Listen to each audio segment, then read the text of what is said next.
Hey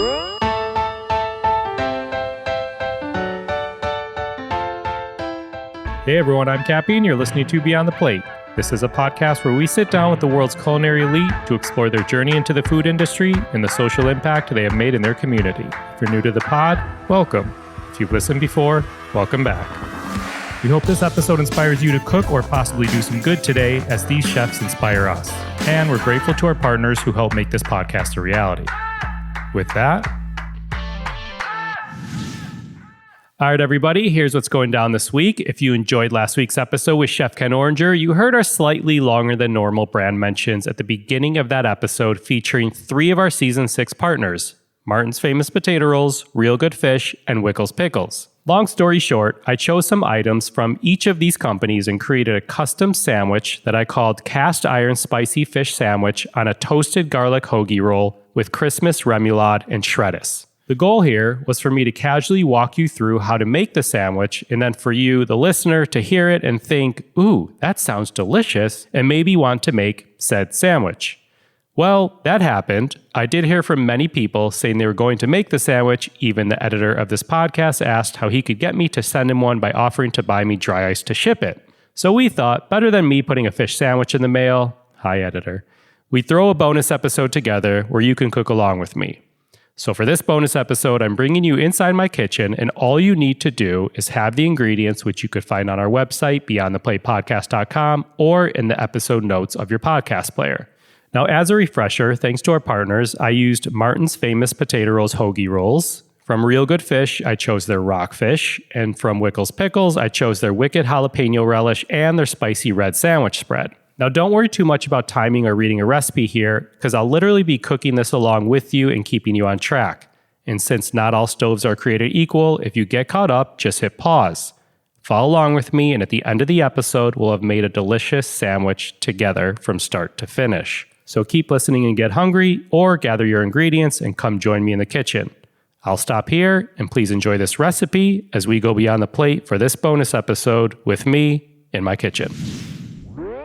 Hey everyone, one more thing before we get going. We have some awesome Beyond the Plate merch, which you can find a link to in your podcast player or at beyondtheplatemerch.com. Head on over and check out our hats, tees, and hoodies. Again, that's beyondtheplatemerch.com. All right, enjoy this week's episode. All right, everyone, ready to rock? Here in the kitchen, we're getting ready to make that cast iron spicy fish sandwich on a toasted garlic hoagie roll with Christmas Remoulade and shreddis. Here's how this is gonna go down. We're gonna do a roll call of ingredients, if you will. I'm gonna take you through each of the components, the ingredients that need to be in there, some of the main pieces of cooking equipment, and then at that time, if you need to, it's a good time to hit pause, run to grab anything you may have forgotten, and then come back. Once we get cooking, we're gonna go start to finish in real time together. Sound good? All right, first component we're gonna get going on is the blackening or Cajun spice. And for that, we have sweet paprika, about a tablespoon. We have a tablespoon of smoked paprika, a teaspoon of onion powder, a teaspoon of garlic powder, a teaspoon of New Mexico green chili powder. That's what I'm using, but you're more than welcome to use any chili powder of your choice. I did not put this in the recipe, but if you like a lot of spice, feel free to grab that cayenne pepper out of your cabinet and that'll kick it up a little bit. Have about a half teaspoon of dried oregano and a half teaspoon of dried thyme. I'm not adding salt and pepper to this rub because I like to season with salt and pepper separately so I can control it a little more. Good, those are the ingredients for the blackening spice. Moving over to the Christmas Remoulade, if you caught it in the brand mention in the last episode of the podcast with Chef Ken Oranger, when I talked about this sandwich and the inspiration behind it. Christmas style is something that I learned in Santa Fe, New Mexico. You can order Christmas enchiladas, which simply means half red sauce, half green sauce. So I was kind of doing a play on that, using Wickles Wicked Jalapeno Relish, as well as Wickles Spicy Red Sandwich Spread. Also using mayo as a base, a little splash of rice vinegar. You're more than welcome to use white vinegar or apple cider vinegar if you want, and then some salt and pepper. The next component is the actual sandwich. While I love my Martin's potato rolls, I'm actually using Martin's hoagie rolls today. They're a long roll. Feel free to use another long hoagie style roll if you'd like. I have some softened butter in front of me that I'm gonna spread each side with just very lightly. Gonna do a little sprinkle of granulated garlic. I have 2 fillets of rockfish that I received from Real Good Fish from my monthly seafood kit. You can use another thin white fish if you want, but these will probably cook up 1 to 2 minutes per side. They're a 1/2 inch, if that. And then we have some salt and pepper we're gonna season it with. I'm using olive oil cooking spray. You're more than welcome to use straight olive oil or a different cooking spray. And I'm also using regular olive oil, just a little drizzle for safety in the pan. And then to garnish, your option here, I have some shredded lettuce, AKA shreddis. I have a beautiful tomato that I've cut into 1/4 inch thin slices. Your favorite hot sauce, whichever one you're into today. And then I have a lemon that I cut into wedges that I'm gonna drizzle as soon as that fish comes out of the pan. All right, everyone ready to rock? I am putting a 10-inch cast iron pan over medium to medium high heat right now. You'll probably hear that clicking. This pan can take the heat, so don't worry about it sitting over there for a few minutes as we get going on the blackening spice and the Christmas remoulade. If you're using a nonstick skillet, if that's what you prefer, another skillet, totally fine. You may not need to heat it as much. You want it kind of ripping hot, but a cast iron could really like hold that heat nice and well. Okay, let's do this. While that pan is heating up, we're gonna get going on the blackening or Cajun spice. I didn't measure any of these out yet. If you did, that's okay. You could add them all to a small bowl or jar. I'm not using a measuring spoon. I know the palm of my hand, a la Rachel Ray, is about 1 tablespoon. So I'm gonna get going first with that sweet paprika. I'm gonna dump about 1 tablespoon in the palm of my hand. That looks good. And then I'm gonna do about 1 tablespoon of the smoked paprika. I use both so I get a little bit of the smoky flavor, but not like overly smoky flavor. And then I'm gonna do 1 teaspoon of onion powder. Add that. 1 teaspoon of garlic powder. Add that. I have 1 teaspoon of the New Mexico green chili. This is quite spicy, so if you have a jalapeno powder, you could use that. If you have an ancho powder, you can use that. A chipotle powder, you can use that. Just experiment here. Making these rubs and, spice blends at home is pretty fun. 1/2 teaspoon of dried oregano. Have that here.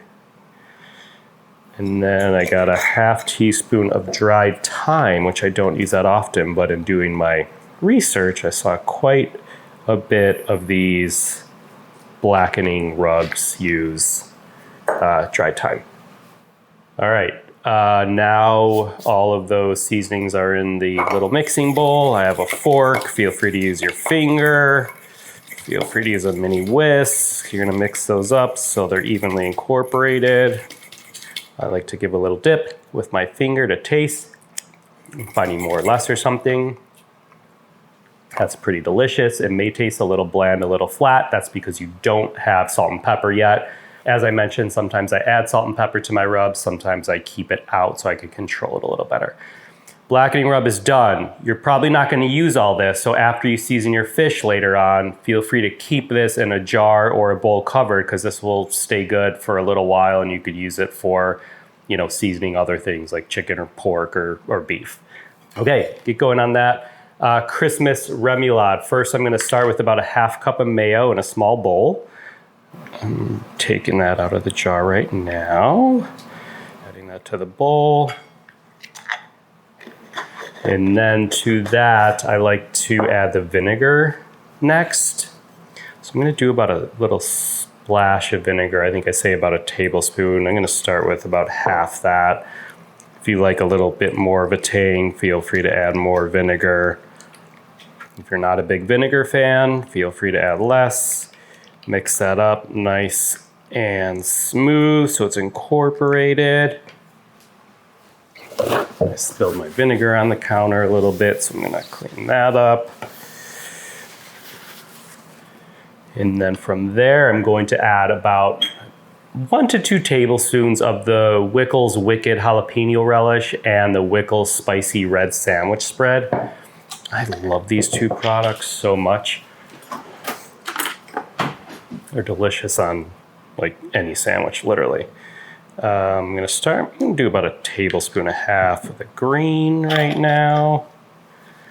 And then I'm gonna do about 1.5 tablespoons of the red. I'm gonna do a little sprinkle of salt and pepper in there. Make sure it's nice and seasoned. And then I'm gonna give it a mix. Ooh, that looks good.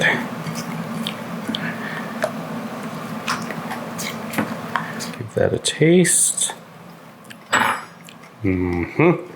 That's delicious.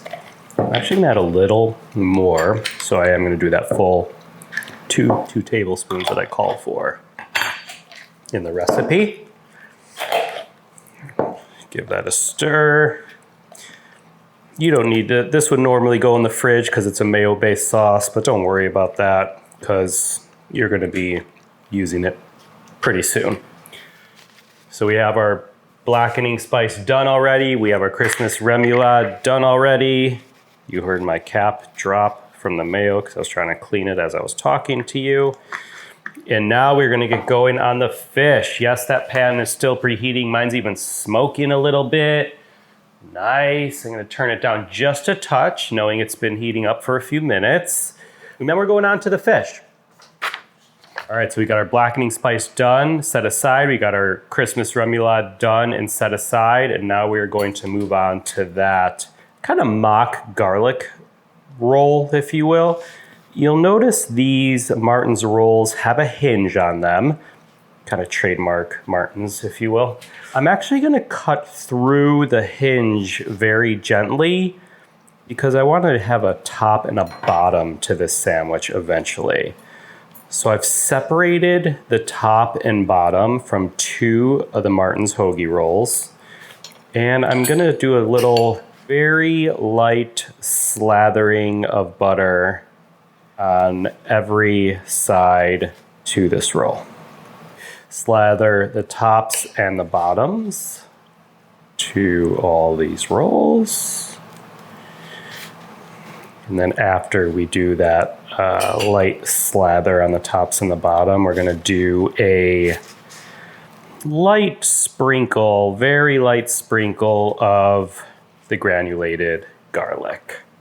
So grab that granulated garlic that we use, give it a nice little dust, not too overpowering, just kind of like a little background flavor. And then I am setting these on a rack that is set over a cookie sheet. If you just have a cookie sheet, that's fine. If you set it on foil in the toaster, that's fine. So we're gonna put that in the toaster oven. I'm toasting it on low. I want it light golden brown. I don't want a dark toasty brown. I want a light golden brown, so I put it on the lowest setting. Once it beeps, I'll check it. And the purpose of this, it's called cold toasting. So we are toasting it ahead of time. You're not getting a warm toasty roll. We're gonna let this cool a little, and what happens with that butter and the light toast, once it cools, it kind of creates a barrier. So that barrier is gonna work in our favor once we slather the Christmas Remoulade and put the fish on the sandwich. It's not gonna get all soggy because we've created that barrier via cold toasting. All right, on to the fish. I have fish sitting on a platter right now. I have a paper towel. I'm gonna pat both sides really nice and dry. Water is not our friend on fish. We wanna pat it dry because any extra water is gonna create steam and prevent it from getting a nice golden brown color. Once that's patted dry with a paper towel, I'm gonna season both sides of the fish with some salt and pepper. I prefer using kosher salt when seasoning because I could feel how much I'm adding in my hand a little better than other salts. I'm gonna turn those over, season the other side with salt and pepper. Then once both sides are dried off well and seasoned with salt and pepper, I have this olive oil cooking spray. You're free to just douse it with regular olive oil, use regular cooking spray. I happen to have olive oil cooking spray. I'm gonna give it a nice even coating of the spray on both sides, and then a nice healthy dusting of the blackening spice. So here I go with the olive oil spray. And then once I do that spray actually on one side, I'm just gonna go ahead and season it up real nice and well. It winds up being like about a teaspoon, half to 1 teaspoon of the rub on each side. Turn that over. Whoops, almost spilled. And spray the other side with oil.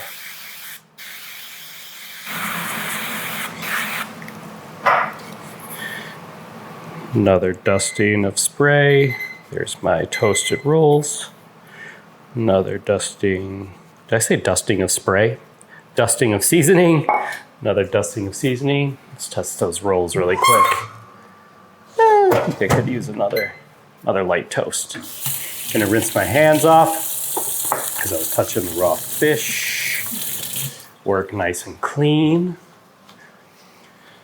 And that fish is ready to go. All right, here's the deal, everybody.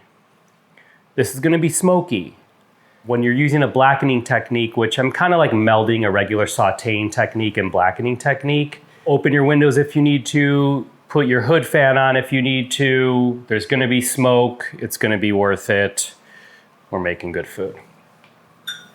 All right, I am adding a drizzle of oil to the cast iron pan. It's not fully necessary, but I'm doing it. And it's gonna create some smoke. Kind of tilting my pan a little bit so it coats the pan nicely. And then I am going to add the fish. 1, 2. 1 to 2 minutes per side. Keep an eye on it. I'm gonna turn my overhead hood on right now, just so it's not super smoky, but you'll still be able to hear me.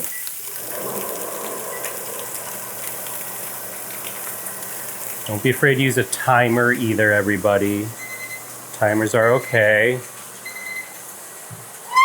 The rolls are going off. They're getting there. I'm gonna give it one more light toast. I'm going like a little cautious here with the rolls because I don't want to over toast them. And I think in the recipe I said that we could slather the rolls right now with the remoulade while the fish is cooking, but timing was not on my side, so I'm gonna wait for that right now because the rolls still need to toast and the fish is cooking, and wow, that fish looks good.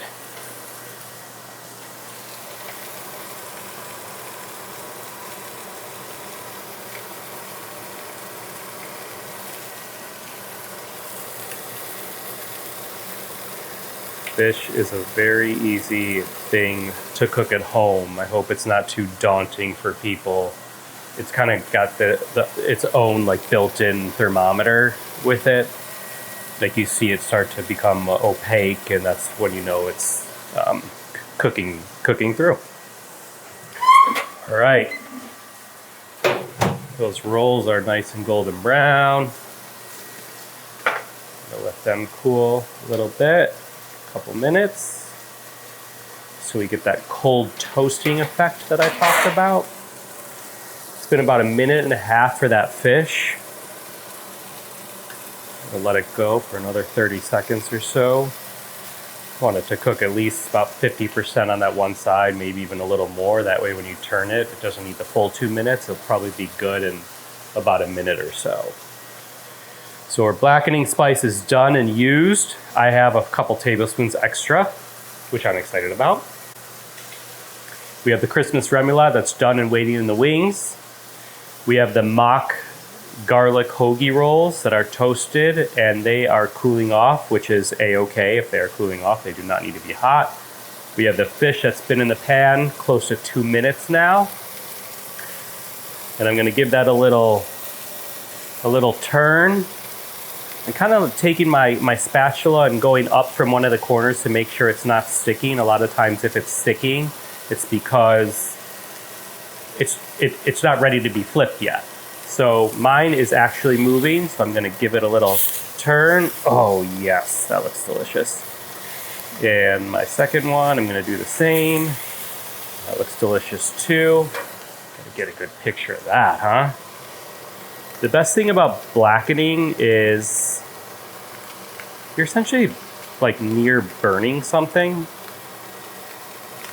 And there's an old trick in the chef book that if you're cooking a piece of protein like this and you happen to burn it by accident, just call it blackened. True story, I was on stage with Rachel Ray in front of about 1,000 people at the South Beach Wine and Food Festival, and she was making oven fries, but she was afraid she was gonna burn them. So she asked me to watch them, and I took my eye off of them for a little too long. When I went back, they were basically burnt, and she yelled at me in a funny, fun, joking way. She's like, "Cappy, you burnt the fries." And I turned to her, I was like, "No, they're not burnt. They're just blackened oven fries." But she didn't fall for it. All right, the fish is starting to flake apart a little bit, which is another sign that it is finished and ready to go. I'm gonna do the same thing and put my spatula under to make sure it's not sticking to the pan, which it's not. I'm moving this, woo, that spice got in my lungs. I'm removing this fish to a clean plate and turning off my stove. We're gonna let this fish sit on the clean plate. It could sit for a few minutes. Nothing is going to happen to that. Turn my hood fan off so you can hear me a little better. All right, this roll is slightly cool. And I'm going to make one delicious sandwich for you all right now. I'm going to slather some of that Christmas Remoulade on the bun bottom. Oh my God, this stuff is so good. Wait till you try this Wickles sandwich spread and this jalapeno relish. I don't need a thick coating on here because we're gonna do top and bottom, and that relish is really gonna adhere to the bread. All right, we got the layer of remoulade. I'm gonna do the top bun too, mine as well. Oh, delish. All right, after we got the remoulade on both sides, we're gonna take one of those fish fillets and I'm gonna add it to the bottom bun. Wow, that looks good. After I add that fish fillet to the bottom bun, I am gonna give it a little squeeze of one of those lemon wedges. I feel like that brightness is really gonna make the fish pop a little bit. Then I'm gonna add some of that lettuce. Yum. A couple slices of tomato. Yum. And I'm gonna give it a little splash of hot sauce because why not? Top bun on. Give it a little cut. Yes. That's it, everybody. Right there. Cast iron spicy fish sandwich on a toasted garlic hoagie roll with Christmas Remoulade and shreddis. Pardon my big bite.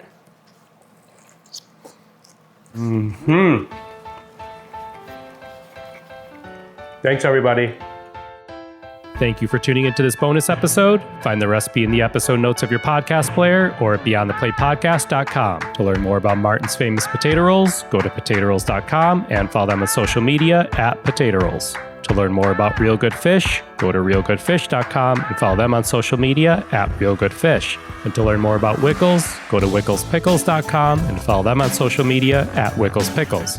This episode is produced by myself along with Ian Cohen and Joel Yetton. Find me and keep up to date with this podcast across all social media platforms at On Cappy's Plate or go to beyondtheplatepodcast.com. Beyond the Plate is on all of the socials at BT Plate Podcast. please rate, review, and subscribe to this podcast on your listening site of choice. Thank you for listening to Beyond the Plate. I'm Cappy, and remember, there are never too many cooks in the kitchen.